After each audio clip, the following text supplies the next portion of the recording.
When you see news happening, let us know. Grab your phone and hit record and become part of the Newcap news team. It could make you $100 richer. If you capture news happening, drop us an email at tvnews@newcap.ca.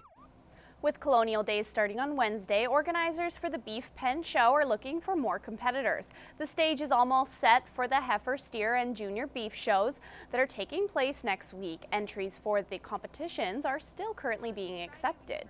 Our sheep show, which is for little tykes all the way up to 17-year-olds, and so they get to show off their sheep as well as take part in some fun classes like showmanship and costume classes. So lots of really good stuff to come and watch. People are also encouraged to participate in the horse show going on as well. We also have both light horse and draft horse shows going on throughout fair. So light horse show will be Wednesday, Thursday, Friday, and draft horse will be Thursday, Friday, Saturday. The deadline for those interested to sign up is tomorrow, and winners of all competitions will be taking home prize money. The City of Lloydminster is partnering with PSM Lawyers in sponsoring the newly titled PSM Park Centre in Bud Miller Park. In exchange for the naming rights, PSM will pay the city $75,000 annually through until 2028. Along with the branding, the centre is due for a retrofitting for a more modern look, particularly with new windows and doors. Being visual in the community and to show that we're out there was really, really important to all of us as a law firm. The sponsorship comes at an ideal time for the city after having raised property taxes this spring. There's fewer government dollars, so this is an avenue that has to be taken. We have so little opportunity to besides raising taxes, to have increases. So yeah, this is a little bit creative. This type of partnership is one the city hopes to see more of in the future. I think it's a good opportunity for the business community to partner with the city for cost sharing of these kinds of facilities. We have opportunities in many different areas for people to become involved in and to contribute financially. And it's got to be a win-win situation where those that are doing the contribution are also getting recognition for the dollars that they give. The center has hosted programs and events since it was built in 1986. A 16-year-old girl from Lloydminster has been battling a terrible disease for 3 years now, and there has been no shortage of support locally here in the border city, and Brett Holden has the story. When Gina Stewart heard that her supervisor Jackson's stepdaughter has been in the hospital for months, she thought that she had to do something to help the family. Being from Newfoundland, you know what, the first thing is jump in there and help. We had done the Newfie Cold Plate fundraiser for some friends of ours in Lloyd. A couple of months ago, turned out to be a huge success, so we said, hey, why not? Kaylin Neal has been in the hospital since April with Crohn's disease, a disease that affects the digestive tract and can lead to fatigue, weight loss, abdominal pain, and diarrhea. First we went to the Lloyd Hospital. Kaylin's hemoglobin was at 71, and so our family doctor had given her some fluids because she was like near fainting. And then I phoned her doctor here, and he wanted her to the city immediately when he heard of her hemoglobin level. And by the time we got to Edmonton, it was at 59, so it was dangerously low. After the trip, Kaylin was released, but 2 weeks later, she was back in the Stollery in Edmonton with some complications. And then they scoped her again, and her whole bowel was diseased, and she ended up having an emergency 2 surgery, which meant they had 2 hours to operate. And Stewart says that this also affects her as well. Well, I have a daughter the same age as Kaylin, so it hits close to home. The way I look at it, you know, it could be mine one day. When Jackson visits Kaylin, he stays in the Ronald McDonald house with Kaylin's younger brother, Walker. But Jackson's work has asked for him to return, which has left Walker to stay with Candace and Kaylin at the hospital. It's hard.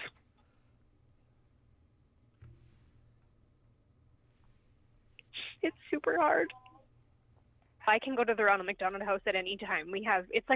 It's amazing. It's like a home away from home. But my daughter likes us to be here. So I stay as late as I can, and I come as early as I can in the morning. Now, Gina and her cold plates aren't the only ones who are raising money for Kaylin and her family.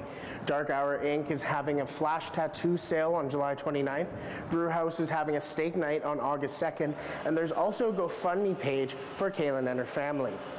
Brett Holden, Newcap News. Botox has a stigma of only being for Hollywood stars to give them a youthful appearance. But one Lloydminster dentist says as Botox becomes more common, it's being used to treat other conditions. In this week's Healthy Living, we look at how Botox is helping improve day-to-day life. When someone hears the word Botox, it is commonly associated with improving someone's appearance. Dr. Eric Johnson at Wayside Dental is using the injectable drug in his patients for more than just smoothing out fine lines and wrinkles. We also use it for TMJ, which is temporomandibular joint dysfunction. So if you have like a clenching or grinding kind of habit, or if you've got lots of stress in your jaw joint.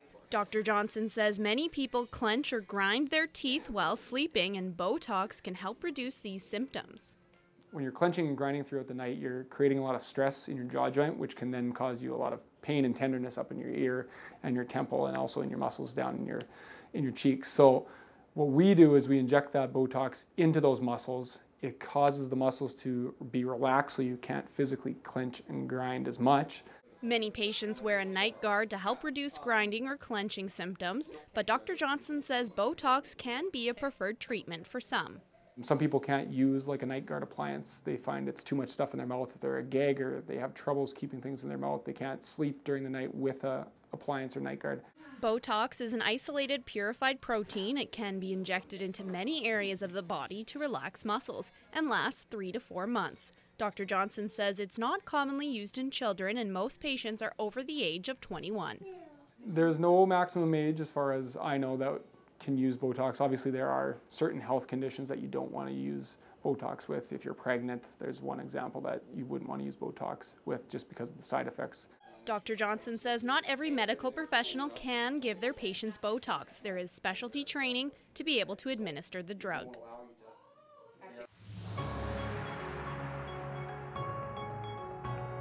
This is Newcap Sports. For 38 years, the province of Alberta and Hokkaido, Japan have fostered a formal relationship, allowing softball players and coaches from both regions to participate in exchange programs. For 2018, 13 players are traveling to Japan for a once-in-a-lifetime opportunity, including one from the Lloydminster U19 Liners. Lance Phillips has more. Later next month, 13 players and 2 coaches make the nearly 13-hour flight across the Pacific to Hokkaido, Japan for an annual exchange between the 2 regions.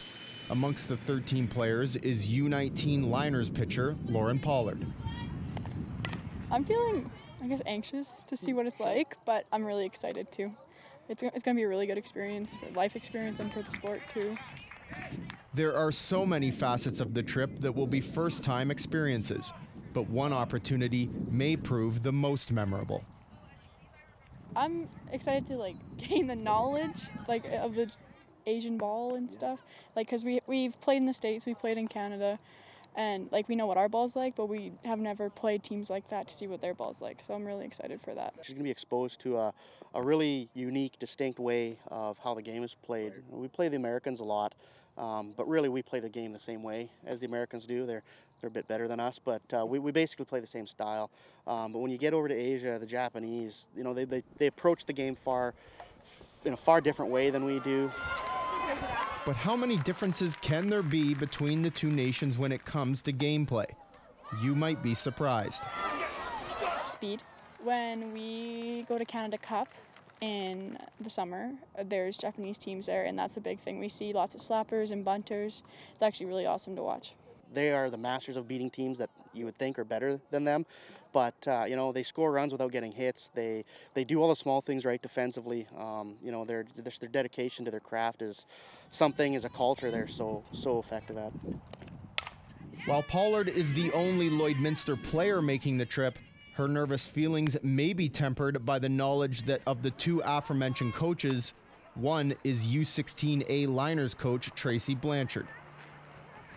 For sure. I've been a very independent person, though, but knowing that Tracy's going to be there with me makes me a lot more comfortable. The exchange takes place between August 20th and 29th. Lance Phillips, Newcap Sports, Lloydminster.